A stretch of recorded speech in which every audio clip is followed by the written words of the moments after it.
Par une froide nuit parisienne, la ville palpitait sous un voile de brouillard et de lumière jaune qui dansait sur les trottoirs. Laurent, un policier d'âge moyen, était assis à son bureau de fortune, entouré de piles de rapports et de documents. Le vent froid filtrait à travers les fissures de la fenêtre, mais il était plus préoccupé par le contenu des papiers que par la température. Ses yeux fatigués parcouraient les pages, mais son esprit était loin, perdu dans les souvenirs d'affaires passées, lorsque l'adrénaline coulait dans ses veines et que le besoin de protéger les innocents était son carburant. Soudain, la radio crépita, brisant le silence de la pièce. La voix tremblante d'un enfant fit battre son cœur. « Police. S'il vous plaît, aidez-moi. C'est mon père. Il fait du mal à maman. » Le désespoir dans la voix de Yanis, un garçon d'un accent grave peine 10 ans, résonnait dans l'air et frappait Laurent comme un coup de poing dans le ventre. Il a immédiatement reconnu l'urgence et la gravité de la situation. « Calme-toi, gamin. Où es-tu » demanda Laurent, essayant de garder sa voix ferme même si son cœur battait à tout rompre. « Chez nous, au numéro 27 de la rue de la Paix. Venez vite. » L'appel tomba dans un silence tendu, mais Laurent n'eut pas le temps d'hésiter. Il attrapa son manteau, le jeta sur ses épaules et quitta précipitamment le commissariat, ses pensées se concentrant sur l'enfant et la mère qui étaient en danger. La pluie se met à tomber, fine et froide, tandis que Laurent circule dans les rues de Paris. Ses mains agrippaient fermement le volant et son esprit tournait autour de l'importance de sa profession. Il savait que la vie d'Amélie, la mère de Yanis, dépendait de son arrivée le plus tôt possible. Le bruit des gouttes de pluie frappant la vitre envoûtait la musique de fond, et la ville, avec ses odeurs et ses sons, semblait plus vivante que jamais, comme consciente du combat qui était sur le point de se dérouler. Finalement, il arriva au domicile familial. Son cœur battait à tout rompre alors qu'il se garait et descendait de la voiture. L'image qu'il a trouvée en ouvrant la porte était dévastatrice. Amélie était appuyée contre le mur, les yeux pleins de peur et de douleur, et son mari, un homme robuste et furieux, était sur le point de l'attaquer à nouveau. Laurent sentit une vague de colère et de protection parcourir son corps. « Arrêtez. Éloignez-vous d'elle » cria Laurent d'une voix ferme et autoritaire, comme une corde tendue sur le point de se rompre. L'homme se retourna, surpris par la présence du policier, mais la fureur dans ses yeux ne se dissipa pas.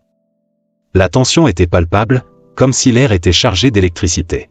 « Tu ne sais pas à qui tu as affaire » grogna l'homme, les poings serrés, prêt à se battre. Mais Laurent n'a pas hésité. Il s'est approché, se plaçant entre la femme et l'agresseur. « Vous êtes en état d'arrestation pour violence conjugale. Sortez d'ici maintenant, ou vous serez expulsé » répondit Laurent, d'un ton implacable. L'homme hésita un instant, sa bravade commençant à s'effriter sous l'autorité de l'officier. « Vous ne pouvez pas m'arrêter.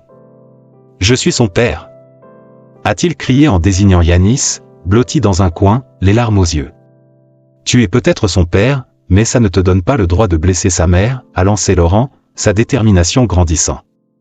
Il s'est avancé, menottant rapidement l'homme, qui a commencé à se débattre. La scène était intense et l'adrénaline coulait dans les veines de Laurent. L'agresseur maîtrisé, Laurent se tourne vers Amélie, son regard doux et compréhensif. « Tout va bien maintenant. Tu es en sécurité, dit-il, sa voix plus douce, comme un baume pour la douleur qu'elle ressentait. Elle hocha simplement la tête, la gratitude mêlée de peur toujours présente dans ses yeux. « Yanis, ça va » demanda Laurent en s'adressant au garçon qui s'approchait maintenant timidement, les yeux écarquillés. « Oui, monsieur, répondit Yanis, d'une voix à peine au-dessus d'un murmure. Laurent lui sourit, un sourire porteur d'espoir et de protection. « Tu as été très courageux.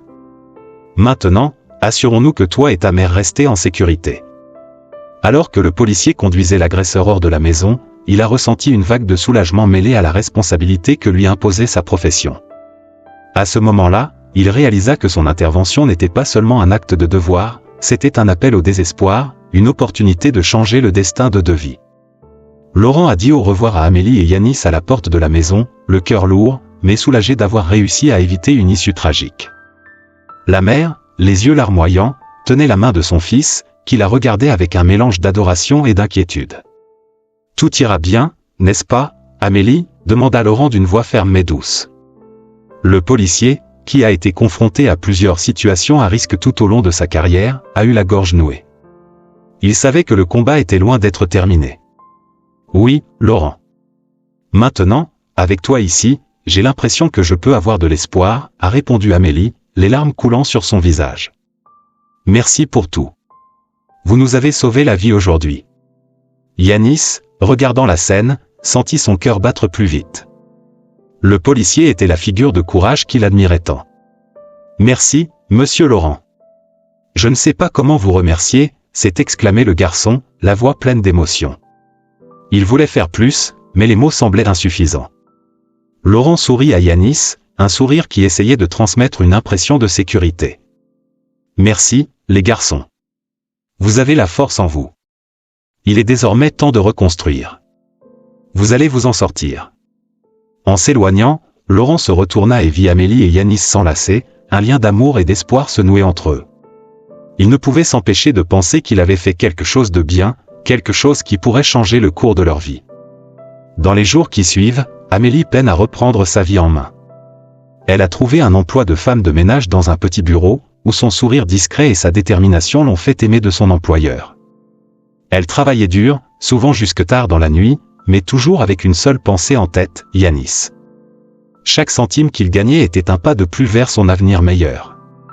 Pendant ce temps, Yanis se consacre à ses études. Il était tombé amoureux des livres et de l'idée d'un avenir où il pourrait aider d'autres enfants comme lui qui étaient confrontés à des situations similaires. « Maman, un jour je veux être comme le policier Laurent », dit-il un matin en préparant son sac à dos pour l'école. C'est un héros. Amélie sourit, même si une ombre d'inquiétude traversa son visage. Oui, mon amour, mais tu peux aussi être un héros.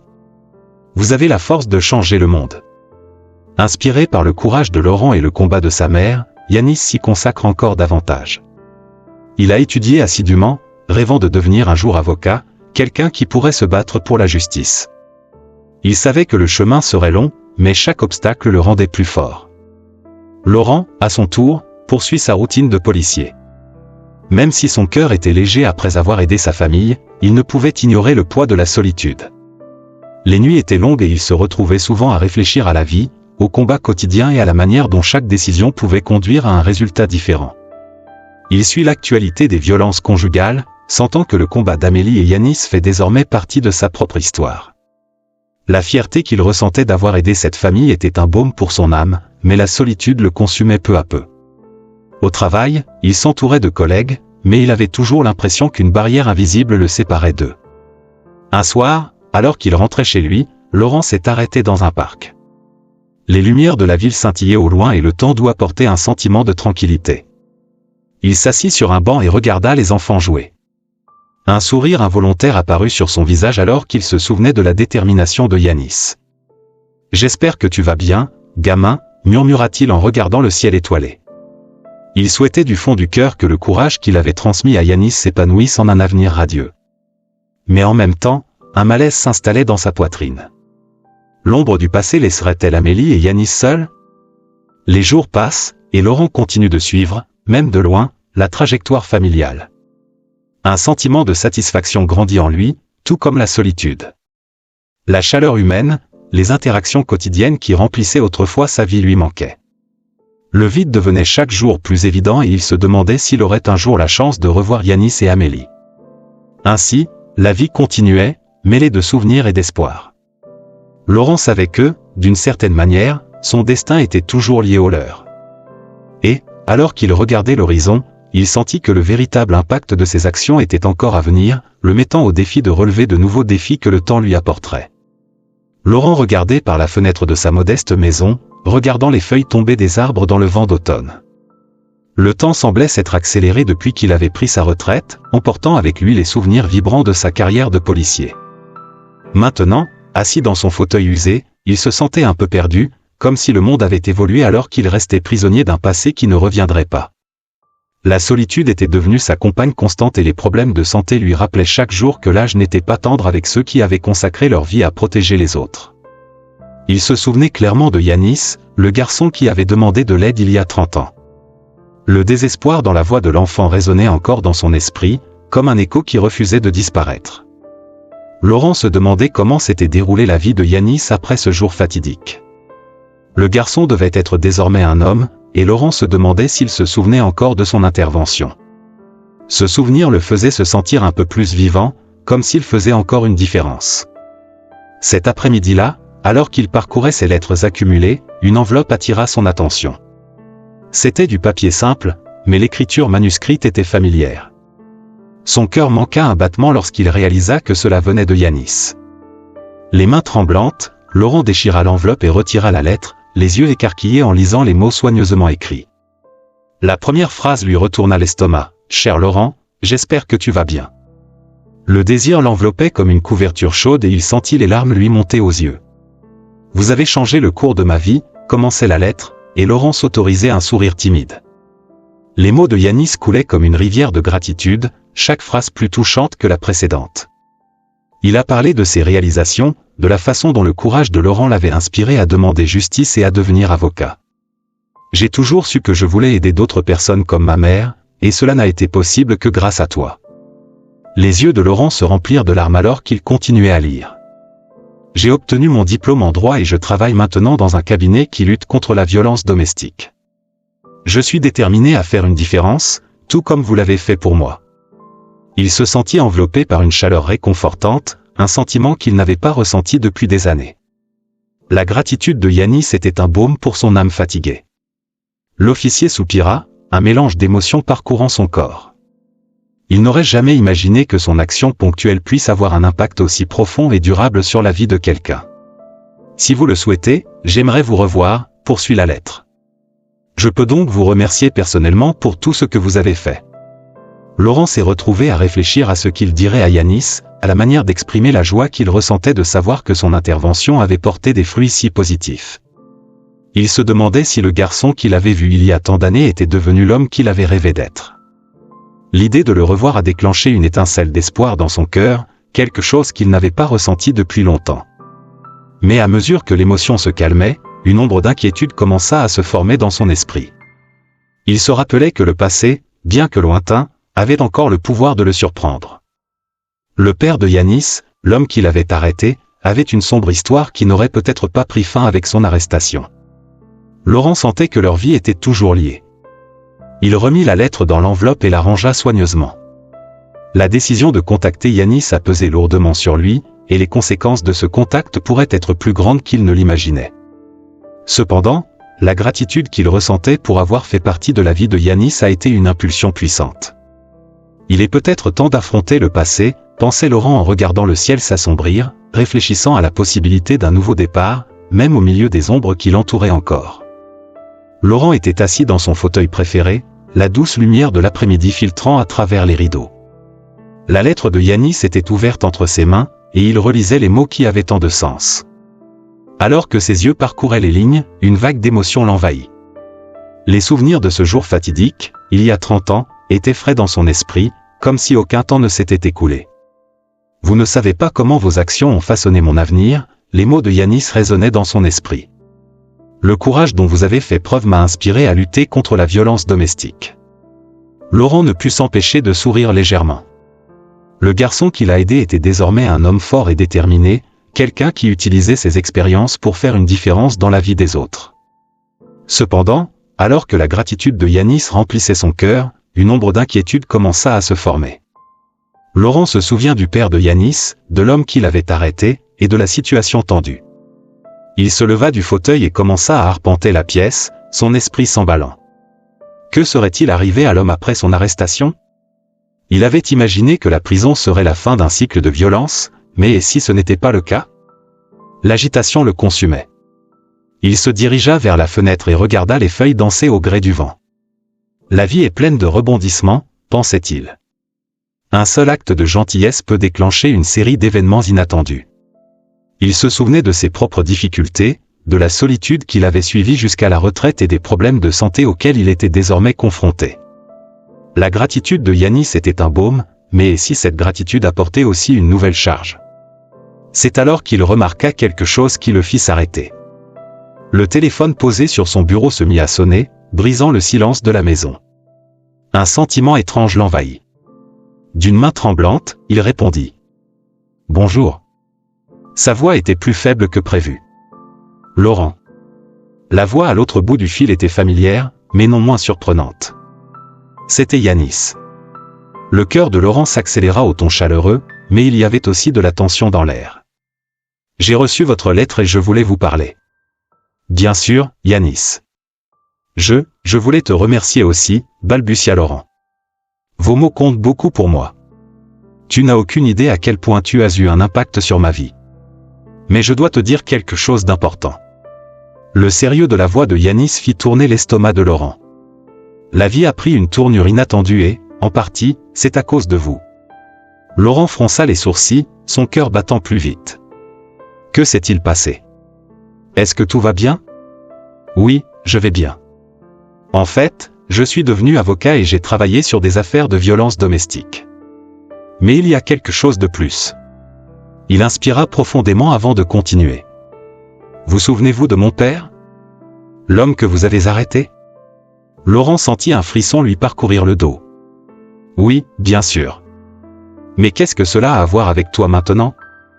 Il avait un frère, un homme politique influent. Et je ne le savais pas, mais cet homme menace ta vie, Laurent. Il n'a pas oublié ce que tu as fait. La révélation est tombée sur Laurent comme une bombe. Il s'appuya sur la table, essayant de comprendre les paroles de Yanis. Es-tu en train de dire que le passé est revenu me hanter? Oui, répondit Yanis, la tension étant évidente dans sa voix. Et je ne veux pas qu'il t'arrive quoi que ce soit. Laurent ferma les yeux un instant, l'esprit tournoyé. Il n'avait jamais pensé aux répercussions de son intervention dans cette affaire. Que me suggères-tu de faire? Demanda-t-il, sa voix maintenant basse et tremblante. Nous devons nous rencontrer, Laurent. Je veux t'aider, mais nous devons agir vite. Cet homme est dangereux et a de l'influence. Je ne peux pas te laisser affronter ça seul. L'officier hocha la tête, même s'il savait que Yanis ne pouvait pas le voir. Oui, nous devons nous rencontrer. Où et quand? Je peux venir te voir demain. Nous avons besoin d'un plan. Ne t'inquiète pas, je t'aiderai à te protéger. Merci, Yanis. Une sincère gratitude s'échappait de ses lèvres, même si un sentiment d'appréhension et de peur commençait à s'installer dans son cœur. Le passé n'était pas qu'un lointain souvenir, à présent, c'était une ombre qui menaçait de revenir, et il se demandait comment la gentillesse pouvait se transformer en une nouvelle sorte de désespoir. Laurent était assis dans son fauteuil, enveloppé dans un voile de nostalgie et de réflexion. La pluie tapota doucement la fenêtre, créant un sillage mélancolique qui accompagnait les pensées qui dansaient dans son esprit. Il tenait la lettre de Yanis à deux mains, comme s'il s'agissait d'un objet sacré.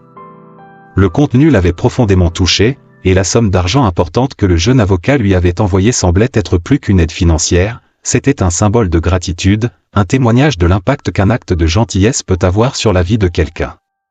Je n'arrive pas à croire qu'il soit devenu avocat, murmura Laurent, la voix brisée. Un garçon qui voulait juste protéger sa mère. Il ferma les yeux en se souvenant de la scène poignante où il avait rencontré Yanis et Amélie. Le désespoir dans les yeux de l'enfant résonnait encore dans sa mémoire, rappel constant de la fragilité de la vie humaine et de l'importance d'être là pour ceux qui en ont besoin. La pièce était calme à l'exception du bruit de la pluie. Laurent pensait à toutes les nuits qu'il passait en patrouille, à la fatigue et à la désillusion qu'il ressentait souvent. La solitude était devenue sa compagne, mais la lettre de Yanis avait apporté un nouvel éclat à sa vie. Il avait l'impression qu'un lien invisible le reliait au passé, à une époque où sa présence était synonyme de sécurité et d'espoir pour quelqu'un. Avec un profond soupir, il décida qu'il devait contacter Yanis. Pas seulement pour lui dire merci, mais aussi pour partager ce que cette lettre signifiait pour lui. Le désir de redonner d'une manière ou d'une autre brûlait dans son cœur. J'ai besoin qu'il sache que cela a fait une différence, pensa-t-il en décrochant le téléphone. Les mains de Laurent tremblèrent légèrement tandis qu'il composait le numéro inscrit sur la lettre. La sonnerie du composeur semblait résonner dans son esprit, chaque bip étant un battement de son cœur anxieux. Il espérait que Yanis était disponible, que le jeune homme était à la maison et qu'il entendait sa voix. Finalement, le téléphone sonna et après quelques secondes qui parurent une éternité, une voix familière et chaleureuse répondit. « Bonjour. » La voix de Yanis était ferme, mais il y avait une note de surprise qui fit battre le cœur de Laurent. « Yanis ? C'est moi, Laurent. » Il déglutit difficilement, essayant de contrôler l'émotion qui menaçait de déborder. « J'ai reçu votre lettre, et je voulais juste vous dire merci. »« Laurent » s'exclama Yanis, la voix pleine de joie. « C'est tellement bon d'entendre ta voix. Je suis content que tu aies reçu la lettre. C'est plus que ça, jeune homme. Votre message m'a profondément touché. Je ne savais pas que tu étais devenu avocat et, eh bien, je ne m'attendais pas à recevoir cette aide financière. Je ne sais pas comment vous remercier. Tu en as fait plus qu'assez, Laurent. Votre aide a été cruciale dans ma vie. Sans toi, je ne serais pas là aujourd'hui.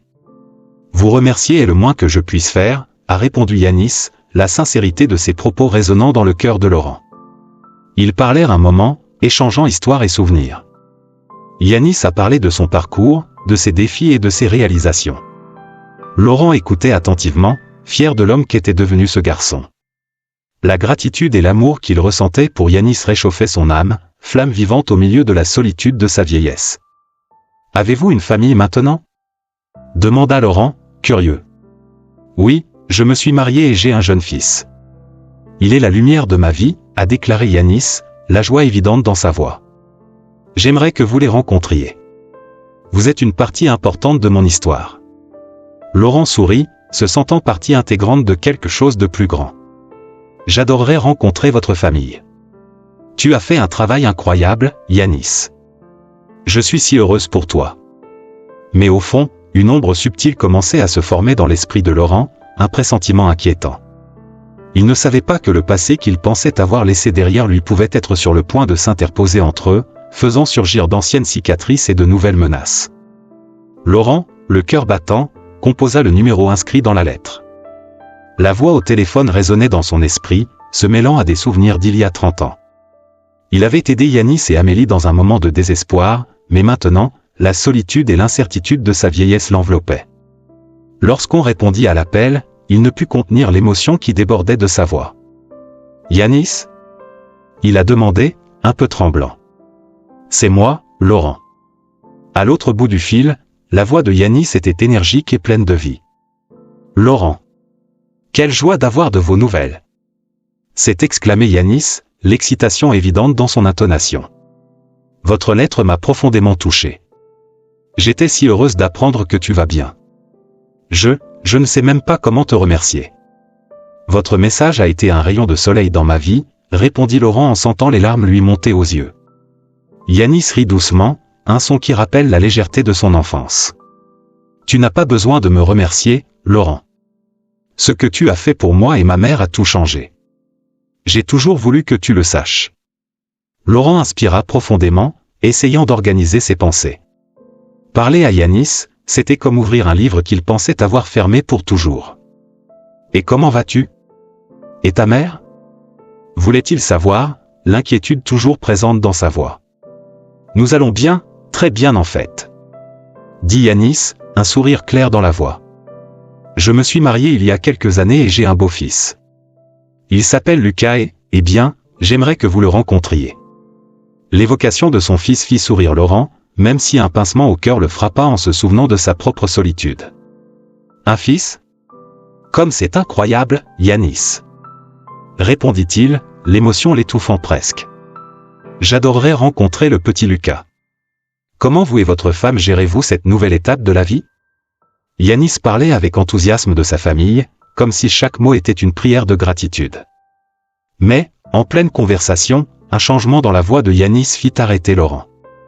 Laurent, il y a quelque chose que je dois te dire, dit Yanis, le sérieux prenant le dessus sur ses paroles. Ce qui s'est passé, demanda Laurent, un malaise commençant à se former dans son estomac. Tu te souviens de mon père? L'homme que vous avez arrêté? Commença Yanis en hésitant. Laurent sentit un frisson lui parcourir le dos. Oui, je m'en souviens. Il était, Laurent fit une pause, cherchant ses mots. Il était dangereux. C'est ainsi. Il s'avère qu'il avait un frère. Un frère devenu un homme politique influent, a révélé Yanis, la voix désormais pleine de tension. Et cet homme est impliqué dans des choses louches. Il a découvert votre intervention, et, eh bien, il menace votre vie. Laurent resta silencieux un instant, les paroles de Yanis résonnant dans son esprit. La révélation l'a frappé comme un coup dur. Menacer ma vie? Répéta-t-il, l'incrédulité faisant craquer sa voix. Comment est-ce possible? Il a l'habitude de faire tout ce qu'il faut pour protéger son image et ses intérêts, Laurent. Et vous, pour lui, êtes le symbole de ce qu'il considère comme une trahison, a expliqué Yanis, l'inquiétude évidente dans son intonation. Je ne voulais pas que tu le saches comme ça, mais je ne peux pas te laisser sans protection. La tension sur la ligne était palpable. Laurent sentait peser sur ses épaules le poids de 30 années de choix et de conséquences. Que dois-je faire? Demanda-t-il d'une voix basse et tremblante. Tout d'abord, soyez aussi prudent que possible. Et je ferai ce que je peux pour vous aider. Je ne vous laisserai pas affronter cela seul, a déclaré Yanis, la détermination transparaît dans ses mots. Laurent ressentit un élan de gratitude et d'inquiétude. Le passé qu'il pensait avoir enterré revenait à la surface avec une force qu'il n'avait jamais imaginée. Je ne sais pas comment c'est arrivé, murmura-t-il, son esprit s'emballant. Je voulais juste aider. Et tu l'as fait, Laurent. Vous avez fait une différence, a déclaré Yanis, la fermeté de sa voix résonnant comme une ancre. Maintenant, laisse-moi t'aider. Laurent ferma les yeux, sentant le lien qui les unissait, un fil invisible qui les liait à travers les expériences qui ont façonné leur vie. L'avenir était incertain, mais le courage de Yanis a ravivé l'espoir dans son cœur. Le combat était loin d'être terminé et ils savaient qu'ensemble, ils pourraient affronter tout ce qui les attendait.